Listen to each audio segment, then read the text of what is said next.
Welcome to Picks with the Professor, sponsored by WagerLab, the show where a real statistics professor and his friends give you sports betting tips. I am your host, the Professor, and I've built mathematical models to predict various sports outcomes that are affectionately known as sideline. You'll hear more about the models in the course of this episode. It's set to cover half of the Thursday first-round March Madness game set to take place here on March 16th. 2023. We've got 7 of the best games and 1 of the more off-the-wall games that we think we have a great angle for you here. But in case you are new here, make sure to check out the webpage, www.pickswiththeprofessor.com/new. That'll get you some explanations of things, what's happening here, community rules, good information over there. See the Google Sheet link in the show description for sidelines projection on every single game. Remember, this show covers picks on the best games. For picks on all the games, sign up on Patreon and Black Book Sports or different packages and price ranges based on your needs. Remember that sports are unpredictable, especially March Madness. There's a reason to call it March Madness and not March normalness. So the discussion of this show projects a typical game and does not try to forecast it to the T. There is going to be some team that gets hot from 3 and creates a crazy upset, and there's going to be some team that's going to be upset because they can't hit from 3. That sort of thing happens. We're taking a long-term view on it. Even though there are only 60 some odd games left here in March Madness and another handful in the NIT and stuff like that, we're still thinking long-term. We're not thinking short-term here. We're not going to get distracted when these weird things happen. The upsets that we're predicting them because we think there's value. We're not saying the upsets we think do happen. We just think there's value at the price and at the long run that the team might win 4 out of 10 times, but the odds apply 3 out of 10. So things like that is what we're looking at when we talk about picking favorites and laying some bigger odds. It's because we think they're priced at needing to win 6 out of 10, but we think they actually win 7 out of 10. So it's, again, long-term thinking here, not trying to see who's going to hit 3s and who's not, because that sort of stuff is just really unpredictable, especially this time of year. It's what makes it a lot of fun. But all that to say, good and bad variance will occur. So as much as we like to say we'll be profitable each and every day, that is an impossible reality for any gambler. Cousin Jared, it's been a pretty good last few weeks here using moneyline picks. Hopefully we can continue that here in the postseason. But, here we are on the eve of March Madness 2023. Are you as excited as I am? I'm very excited for this, and honestly can't believe that Jake has given me the opportunity to take the first round day of March Madness. That was very kind of him to allow me to do the show today. Yeah, it's really more so I set the schedule and y'all do whatever I tell you to. So Jake will be with us here to cover the Friday games. And just like we did from the Tuesday, Wednesday games here, a reminder, if you are with us on Patreon, Jake and I are going to record for Friday's games on Wednesday night. And so you will have access to that here before any game gets going. We'll record that. If not, it'll be made available about 24 hours later on YouTube. So if you're with us on Patreon, you'll get really early access to the numbers that we're playing at and all that discussion, but otherwise it'll be a little bit delayed. So yeah, Cousin Jared, I did think that was, you had that thought in my mind that Jake might be, what's the alive version of rolling over in his grave? He's doing whatever the alive version of that is, I think right now, that the Thursday games that you're covering him and not him. Yeah. But hey, he'll be here soon. So don't fret, people. Yes, and of course, Duke and Tennessee is 2 schools. Maybe that was it. Maybe it was more subliminal planning. He doesn't have to talk about the Duke or Tennessee games, right? Which we should all be thankful for. Because I'm going to guess I know where he would land on those picks. But I am going to make you talk about your Aggies, so it's going to be a good show here. I'm looking forward to it. Can we swap? Now that I'm thinking about it, is there any way we can swap? No, you're here. But before we get to the game, some reminders. Please hit that like button if you're on YouTube.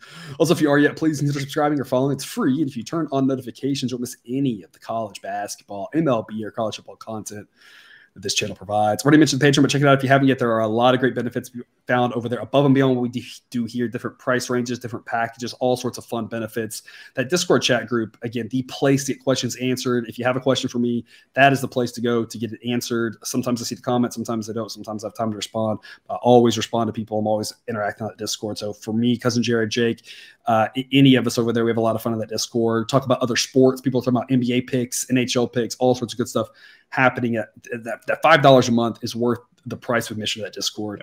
www.patreon.com/pickswiththeprofessor gets you more details. But even if you're not there, I'm still thrilled that you're here. Also, if you haven't yet, there's still time to join us on WagerLab. WagerLab is a free mobile app that basically lets you make fake wagers either with friends or against the house. There's no money exchange in it, which makes it completely free and legal. But we've got our free pool over there. Top top place, top finisher at the end of March Madness gets $50 Amazon gift card. Second place gets $20. Third place gets $10. You might as well join. No reason not to. Make your wagers against the spread, money line, totals, first half, whatever you want to do over there. Got a lot of options. Show off your skills and abilities. If you come out on top, you get some Amazon money. Who couldn't use Amazon money at this point in life, right? Yeah, I mean, that's basically just hard US dollars. It basically is. It's right. It's like sometimes you get a gift card to a place like Home Depot. You're like, I could probably use that, but it's like maybe still a little bit less valuable than cash. Amazon is like just as good as cash. It's like a decent gift card because who can't find something that they really need on Amazon? So you can join us over there on WagerLab. All these links again in the show description for Patreon, for WagerLab, everything. Remember, total picks are traditional 1-unit bets. Moneyline picks are to return 3 units. So we're gonna have some. We risk 2 units to win 1. We risk 1.5 to win 1.5. We risk 1 to win 2. Put a little bit more on the money line. We're a little more confident on those plays and the totals. We have just a little bit less variance, a little better data on it, that sort of thing. But we scale it this way. We're gonna got a couple of picks on Patreon, some massive dogs here in the tournament. We're putting like 0.2 of a unit on it, and so it's like a flyer. In case you had the upset, great. If not, you haven't really lost much, but you got a massive payout. We got a couple of decent upsets here that we're going to back today. A couple of favorites we're going to back today, but we're always risking a little bit more on those favorites than the dogs. So that's the way I've scaled it. You can scale it however you want, but that's just kind of my general recommendation. I don't want us risking too much on the dogs, but having a little bit on them is sometimes really profitable, especially this time of year. Yep. I don't know how Wednesday's games have gone. We're recording here on Wednesday afternoon. I do know how Monday's went. Our totality of Monday's picks was profitable. We hit 2 of the Patreon A-grade plays that were dogs, Eastern Washington and Hofstra. So again, I can't cover everything here on show. I don't know which ones are going to hit. We're covering the bigger games on show, but some of those underdogs are a great investment. Some of the favorites are a great investment. It just depends on which one, So Monday was another good night for us here. Again, missed a couple on the show, but the totality of picks was really good. It's kind of what we're hoping for always. But anyway, I'll stop randomly. Let's get to it. Take what you like and leave the rest as always. Starting off here at 12:45 p.m. Eastern, Utah State versus Missouri. Cousin Jared, I love this Utah State team. I feel like we picked a lot against some of the regular season, but it always pained me too. They always seem to overperform. Yeah. They've been on fire as of late, really overperforming the model projections. We're going to back them here, -118. This price is way too low. It's an A-grade pick. It's a very strong pick against a Missouri team that I just don't think is that good. Again, not completely healthy. Got a lot of guys still questionable. And that makes Missouri it's nowhere near a team that deserves an at-large bid with regards to their current players and makeup and talent situation right now. That doesn't mean their resume wasn't good, but they are not worthy of being in this tournament based off of who's on the court right now, the fact that their best players still might be out. Just so many issues with this Missouri team health-wise, and that makes Utah State the much better team, in my opinion. Sideline says they win by an average of 3.6 points. Makes them, it says they win 62% of the time. It makes them a -162 favorite. So -118 is fantastic value. Anything -132 or better would be an A grade. With regards to the spread, it says if you lay 2 or less, that's an A grade play with regards to laying points. I love this Utah State team. Both these teams are really good offensively, but Utah State has a defense and Missouri doesn't. And that's really the bottom line here. They play about the same speed. It shouldn't surprise anybody. No one's going to try to play faster or slower. It should be a pretty just straight-up game where Utah State's got the better defense, and that gets them the win here. I love this price at -118. Total is 155.5, 156.5. Model says 156.7, so it's a high total. It's priced pretty well. Don't want to touch the total. Just focus here on Utah State. I love starting off here with an A-grade pick. I love this Aggies. We're talking about another Aggies I love later, but I love these Aggies as well. Cousin Jared, what do you got? So I came on here last week and I told you to pick Arkansas against Auburn because I just did not like what I had seen from Auburn all season. I'm going to put Missouri in that same boat, not quite to the same level as Auburn, but just somebody who's watched a decent amount of SEC basketball. I just haven't been impressed with Missouri at any point this season. And as you mentioned, Utah State has just been a solid team all season long, and I feel like they kind of get lost in the shuffle, just there being a couple of really good teams out in the Mountain West. And so I think Utah State is the right play here. I was really hoping to get this closer to even money, just people playing the names and not kind of looking in depth here, because sometimes you'll see that when you get some of these name schools go up against some of these smaller schools. But yeah, I think Utah State is 100% the play here. I think they're underrated, and Missouri, similar to Auburn last week, I just don't think Missouri is as good as definitely what their seeding is here. Yep, absolutely. Moving on to the 2:10 Eastern game, Charleston at San Diego State. A lot of people picking Charleston. to win this as their 12-5 upset. I don't know. I'm not seeing it. I don't think they win this game personally. Charleston's not bad. I think they're getting a lot of respect for only 3 losses, which is good. But that conference they played in was pretty terrible. They didn't even win the regular season. They were actually the 2 seed in their conference tournament. San Diego State's pretty good. I've got San Diego State the 17th best team. I don't think they lose this game. That said, right now the money line price on San Diego State's minus 225, which isn't really that appealing to lay that big of a price in the tournament game. Knowing that Charleston's not bad, it's just I don't see quite all the upset love. It's not what I would pick, but that's talking about picking just a winner and a loser, right? That's very different than laying odds. Laying minus 225 is just too steep of a price for me. I don't really want any part of that. We always talk about moneyline parlays. If it's a good pick by itself, it's a good pick on a parlay.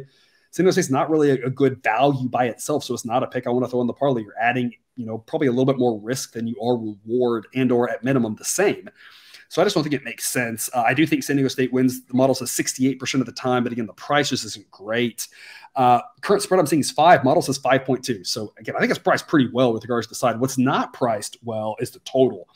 Yeah, 141.5 is way too much. If you've watched anything involving San Diego State, they have been just literally puncturing the ball and taking the air out of it. That's what I mean. It's a Jackie Moon kicking the ball in the stands. It's basically what they're doing. They're just kicking the ball in the stands and running out the clock. They've been on average under by 13 points per game the last month. I mean, that's insane to be under by that much.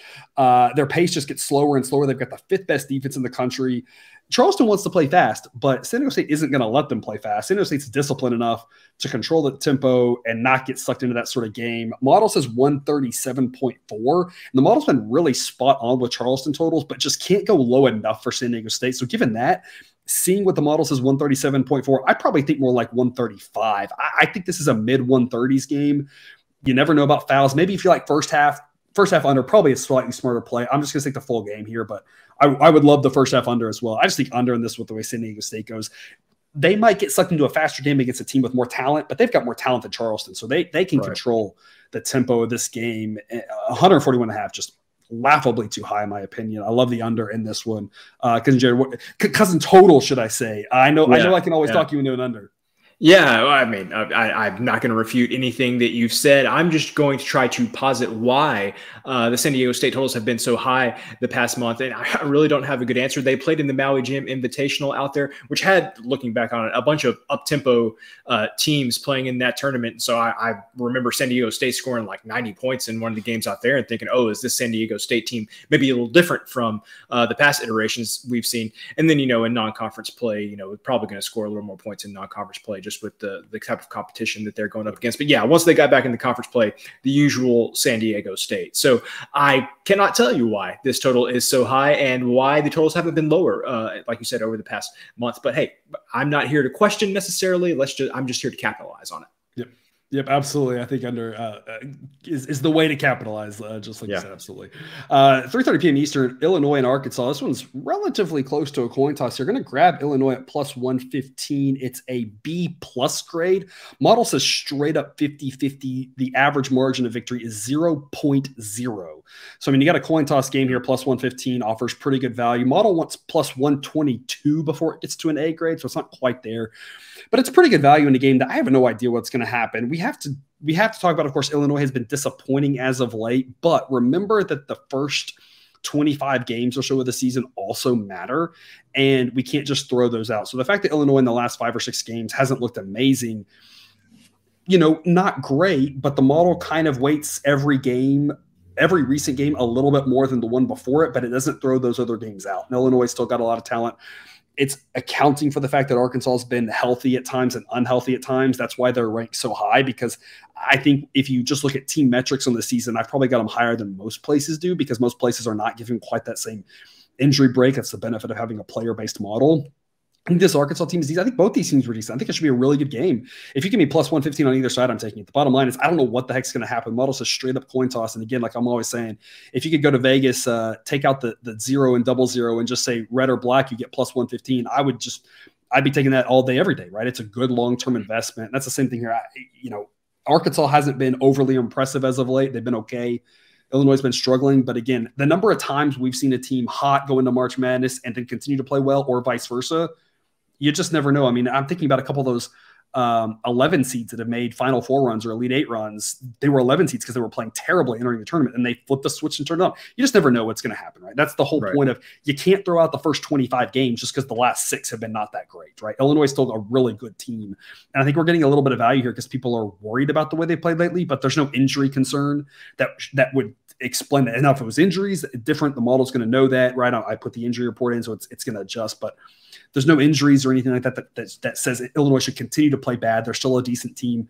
Should be a great game. I'm going to take the plus odds. Total is 144. Model says 142.3, but both teams have been going over. So like Illinois' struggles have been from the fact that their defense, which is their better unit, has really been letting them down. Arkansas has been playing pretty up tempo and going over as well. So, model would lean under, but the way these teams have been playing says over. So I'm not touching the total. It's conflicting information. Just going to stick with grabbing plus odds in a coin toss game. We're going to do it a lot come baseball season because you're going to hear me say that a lot. Coin toss game, take the plus odds, right? Yep. And that's where we are here. Plus 115, just too good to pass up. What do you think? Well, I am going to agree with you, even though I professed my, how much I love Arkansas last week. I think they're a well-coached team and a really tough out.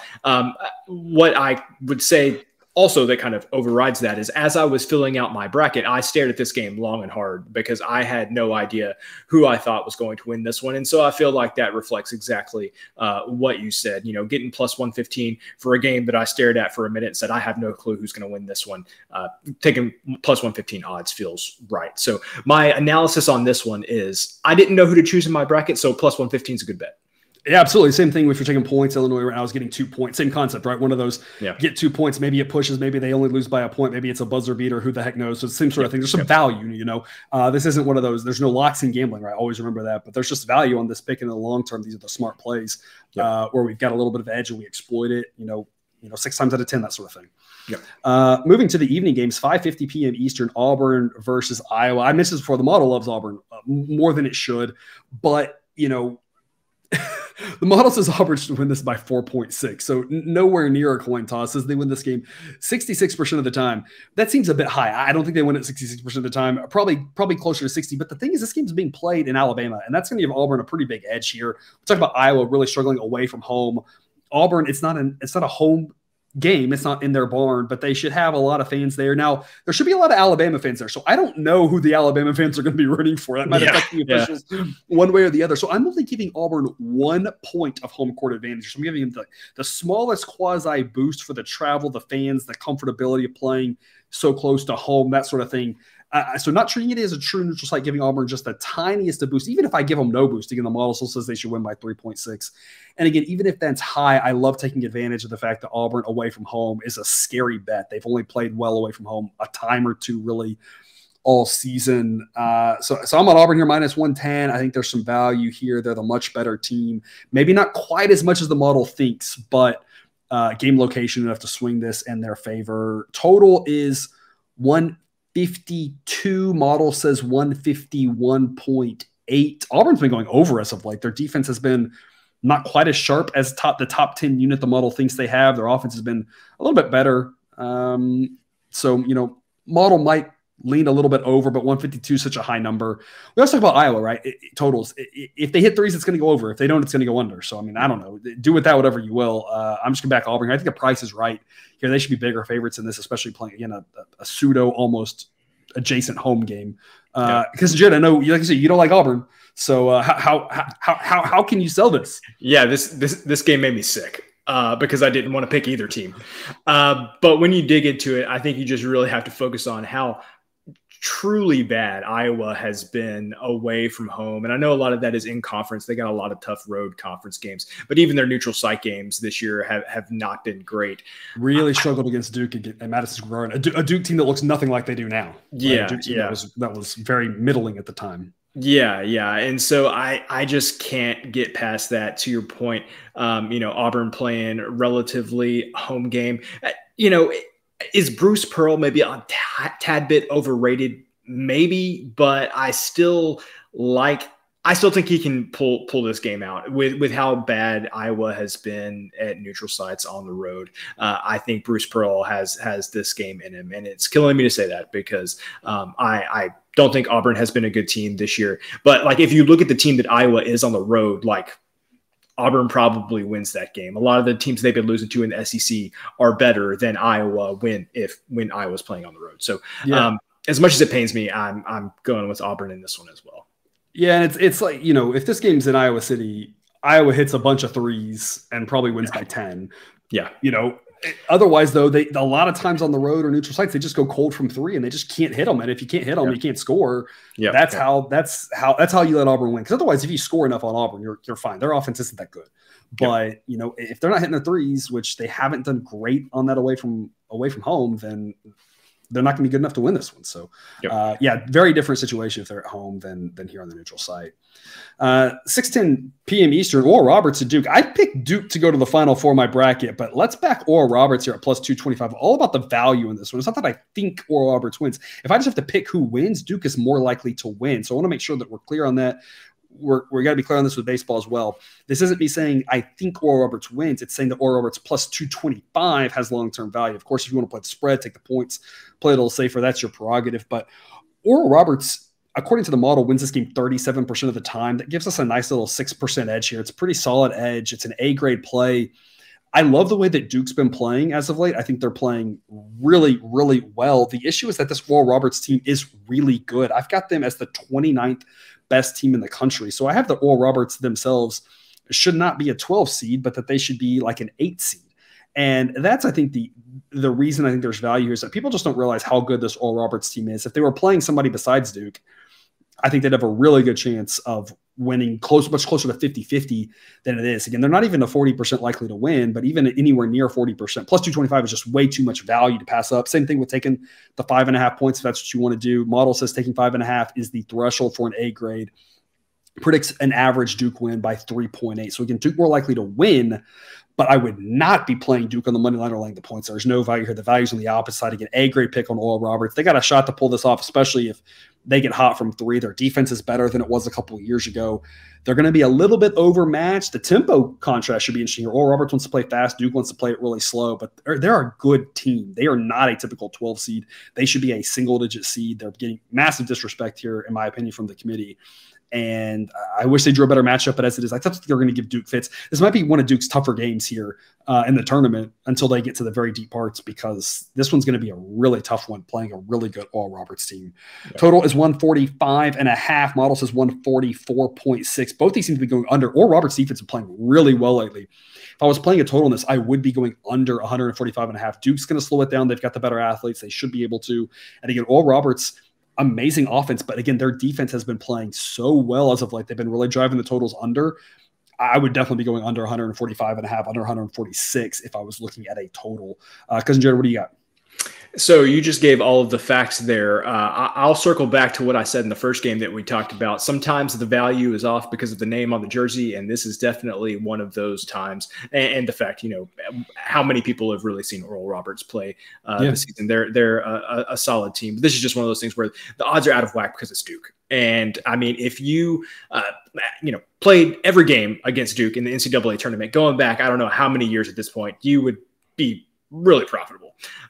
So, and even though they only lose like, one game a tournament, you're still going to come up with extra. You're going to get like these big, plus odds. So, or if you're taking the points against them every game, that you can have a lot of times where they win, but they don't cover. Yeah. Yeah. And so I think Oral Roberts definitely the right side here. This is just the Duke name getting way more respect than what I think they're doing. Not saying they're not good, not saying they're not playing well at the right time, but they're just getting more respect than deserve here. Yeah, and like I said, clearly, me picking them to go to the Final Four, they're clearly playing really well at the right time, absolutely. But this should be Duke minus 3.5, minus 4, not minus 5.5. There's just some value here on the dog. Again, whether you want to take points, money line, split it, either way, I think that's personal preference. However you do that, there's certain advantages. I've been talking about the money line, why I like it personally, but however you want to take it, run, go for it. But yeah, like you said, just and I predicted this. I think I said in the show taking Duke against Virginia in the ACC championship, I said, hey, this is like one of our last chances we're going to get to take Duke, because once they win this, there's going to be so much Duke hype. And sure enough, that's where we are. But hey, we had an edge on Duke in the ACC tournament. They rode it, and that was great. But yeah, now unfortunately the tables have turned. 6:35 p.m. Eastern, Boise State versus Northwestern. Going to grab plus 110 with Boise State here. This is a B+ grade pick, almost to an A grade. Model wants plus 114 or better for an A grade. Says the correct price should be Boise State minus 108. Both these teams have been pretty spot on with regards to the model as of the last month. Overperformed, of course, over the season because both these teams were better than we thought they would be early on. But there's a pair of teams that are both decent. I mean, neither one of them is great. I've got both around 50th with regards to their ranking. You got two teams that are going to play a little bit slower, two teams that are better defensively than offensively. There's a reason this total is so low. I'd also be looking at the under. It's 127.5 right now. Model says 124.5. Boise State's been playing better offense as of late, but they still play really slow, and Northwestern's got a really good defense. So, I mean, I think under, first half under, makes a lot of sense as well, but pretty strong play here, grabbing plus odds with Boise State. I think this is the wrong team favored game. I think we've got a little bit of bias here on the Big Ten, as we often do this time of year. People think the Big Ten is going to do great. I never really do. I never count on it.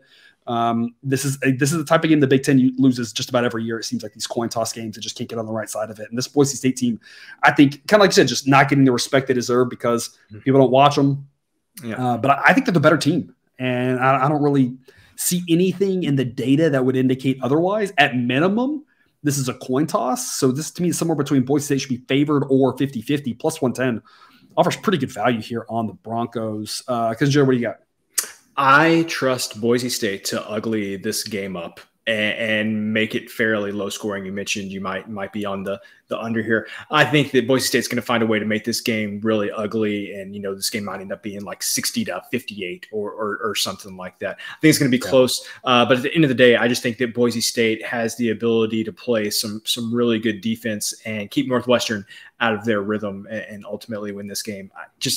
You mentioned not enough people watching Boise State. I mean, it's a slightly different brand of basketball than what some of these Big Ten teams play. Some of these Big Ten teams like to ugly it up as well. But like when you look at some of the teams, Indiana, Iowa, teams like that Northwestern has played this season, Boise State's a different animal for sure. It's almost like looking in a mirror, right? They're pretty similar in the better defense and slower pace, that sort of thing. Model projects 63-62, so not far off from what you said, 60-58. And like it's definitely a first one to 60 wins this game, I think. And yeah, I think that the difference in this game is that I think both teams want to really ugly it up. The difference is that when you're uglying the game up, points are at a premium, and Boise State's offense is a lot better than Northwestern's.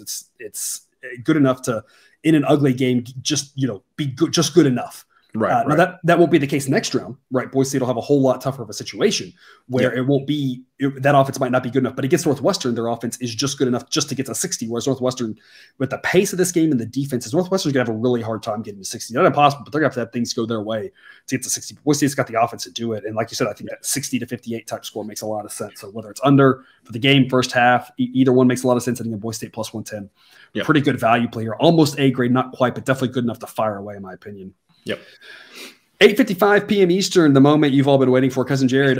Texas A&M minus 148. It's a B grade play according to model. It's an A grade play according to my heart. I've loved this Aggie team. I've backed them so many times. And I think the times I faded them, every time I faded them, I'm pretty sure it's won. I've done really well with this A&M team. They are really good. They've been playing so great the last couple months.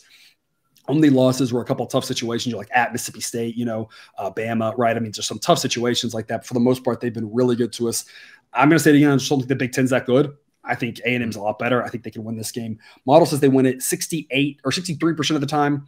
It says that minus 169 is the correct price. Wants minus 137 for an A grade. So not quite to an A grade, but again, good enough to fire, in my opinion. Model wants minus 2 for an A grade on the spread. Right now I'm seeing minus 3, but whether you're playing the minus 148 or the minus 3, I think either one is a really good investment. I like minus 3 a lot more than minus 3.5. If you see minus 3.5, I'd definitely be looking at the money line because I don't want to light the hook there on that 3. But I think A&M wins this game. They're the better team. They've been playing really well. Boise State's been playing decent as of late, absolutely, but I just don't think they're in the same ballpark as A&M. We talk about A&M shouldn't be a 7 seed. I think everybody in their right mind knows they should not be a 7 seed. They should be a 5 or a 6. They're the much better team here. I don't think we want to overthink this one. The Aggies are the way to go. Total's 135. Model says 133.4. A&M wants to play this game under. So, I think they're going to give Penn State's jump shooters all they can handle. I think under makes sense as well. I mean, this is definitely a game where I'd be parlaying A&M in the under for just a little bit because I think those are correlated, and that correlation is going to give us a little bit of a positive expected value if you tie them together. A pretty smart investment play as well. Because Jared, it's your team. I'll let you have the floor. What I would say is that I like the money line play a lot better than I like laying like the 3 points. It seems like only 3 points, but I think number one, this A&M team likes to play good defense. They like to keep games a little bit ugly. If they ended up winning this game by 2 points, it wouldn't surprise me at all. So definitely like the money line play there more than laying the points. The other thing is they just got their butts handed to them by Alabama. Nothing to be ashamed of by that. Yeah. Alabama is a very good team, but I'm telling you right now, somebody, either A&M or Texas, is going to screw up this potential second round matchup. I have full faith that one of these teams is going to do something they shouldn't. So maybe A&M's playing, pressing a little bit more in this game, knowing that they've got that potential second round matchup with Texas on the horizon. So I agree with everything you said. Based on how A&M has played for the last 3.5 months at this point, they should win this game handily. But I think the money line play is a lot safer than laying the points, even though it probably seems similar. You're saying don't money line parlay Texas and Texas A&M is what you're saying. There is no way I would do that. All right, Cousin Jared's calling his shot, everybody. Yeah. And in fact, I would say if you had to parlay taking the points against both of those teams, if you had to, if you were interested in a parlay, I think that's what I would do. But again, I think money line play on A&M is probably the safest bet. All right, that takes us to overtime. Those were 7 of your better Thursday games. Got one here. It's not off the radar. We talk about off the radar game. None of the games are off the radar at this point, but one game that is going to be less competitive, but we think we have a great angle on Northern Kentucky and Houston. Houston's obviously a big favorite. They're favored by 18. Model says 14. So the model would say take the points with Northern Kentucky. Obviously, Sasser being questionable affects that. I don't see Sasser going, or I don't see him going full, because why would you? They should win this game. They're the much better team. They got Northern Kentucky ranked 144th. So I do think taking the points makes a lot of sense if you want to grab the 18 points. Houston's really, really good. But again, the Sasser situation just affects that in a different way. But rather than taking the points, under 122 is just a much better angle. I love this pick here. The model says 114.5. You've got a Northern Kentucky team that plays somehow slower than Houston. Both these teams do not want to get to 60 possessions. And that's kind of crazy because you got a team like Bama who wants to get to 80. Both these teams want to keep it in the 50s. They are 2 of the slowest teams out there. Northern Kentucky's defense isn't good, but their offense is worse. Houston's defense is better than their offense. So you got 2 defensive first teams that play really slow. First half under, sure. Game under, sure. Under in this one. There's just seemingly no way. Both these teams, the model's been really spot on with their totals. So I'm going to say I'm pretty spot on with this 114.5. This reminds me of that game last week. Sam Houston played somebody, and we had it as a total of the day over there on TikTok, and the model said like 114, and the total was like 122. It was like this, and I was like, and I told the distro, I was like, I'm a little nervous about 114 because that seemed really low, and I think the game landed exactly at 114. So this is another one of those situations where there might be late fouls, weird things happening like that, but there's also a decent chance Houston's up by 12. Like there's no late fouls. So I just don't see any way this game goes over a number like 122. Cousin Jared, tell us more.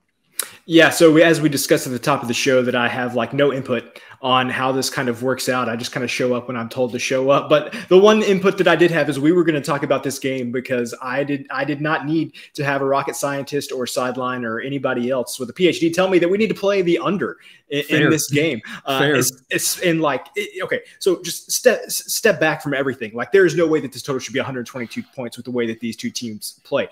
And then Sasser probably, because I agree with you, like what's the point in him playing in this game, right? Like Houston's going to smother at minimum, maybe you get him out there a little bit to get his feet wet and run. But yeah, you're not, like he shouldn't be playing 35 minutes, right? There's no way. Yeah, exactly. Because Houston's defense is going to be able to smother them regardless of how much he plays or not. So him probably not playing much is just like the cherry on top of all of this, where it's like we saw how they looked without him, and the offense definitely took a little bit of a hit there. So I think this game was going to go under in the best case, and the fact that it's still sitting at 122 when the probability is that Sasser's not going to play at least a full load of minutes. I think this is one of the easier plays on the board, maybe my favorite play for all of Thursday. Yeah, it's a really strong one. I have to agree. All right, that's all we've got then for the viewer. Cousin Jared, any parting words?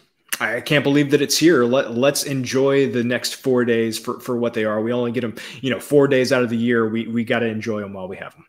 Well said. All right. Thanks for tuning in this episode of Picks with the Professor. Don't forget to subscribe so you can ensure all the sports betting content provided on this channel is dropped right into your feed. Be back again with Friday games sooner than you think. But until then, as always, best of luck. And remember, you can eat your betting money, but please don't bet your eating money.